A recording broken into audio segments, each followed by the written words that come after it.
और नाजरीन, जिला सांगड़ ज़राई लिहाज से सरसब्ज और मादनी वसाइल से मालामाल है। सांगड़ का सहराई इलाका अछड़ो थर अपनी खूबसूरत झीलों की वजह से जाना जाता है।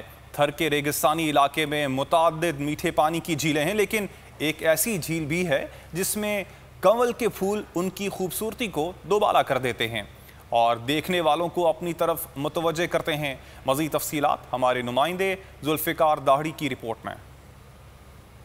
जी बिल्कुल, हम इस वक्त मौजूद हैं सांगड़ में। सांगड़ मादनी ज़खायर से तो मालामाल है ही है, लेकिन इसकी खूबसूरती को चार चांद लगा दिए यहाँ के अछड़ो थर के इलाके में। अछड़ो थर के इलाके में जो 200 से ज़्यादा जो छोटी छोटी झीलें हैं, उनमें उनकी खूबसूरती को ज़्यादा चार चांद लगा दिए हैं। लेकिन इन सब में खूबसूरत झील जो है वो बोटार झील है। बोटार झील अछड़ो थर के इलाके में है और ये इस वक्त हम उस झील के बिल्कुल सेंटर में मौजूद हैं। इस झील की खूबसूरती का राज ये कंवल के फूल हैं। इन कंवल के फूलों कि यहाँ पर अगर आपकी नज़र जाए मेरे कैमरा से देखो, इसमें कमल के फूल जो खिले हुए हैं, इन कमल के फूलों ने इसको चार चांद लगाए हुए हैं। और कमल के फूलों के साथ साथ कमल के फूलों का ये जो पत्ता है, ये भी इसकी खूबसूरती का राज है। यहाँ पर सयाहों की तवज्जो का मरकज़ बनी हुई आजकल ये झील। यहाँ पर आने वाले सयाह कहने पे मजबूर हैं कि ये बोटार झील बज़ाहिर तो एक रेतीले इलाके में है, लेकिन इसकी खूबसूरती। सांगड़ से हमारे नुमाइंदे हम इस झील के हवाले से बता रहे थे। आपका बहुत शुक्रिया।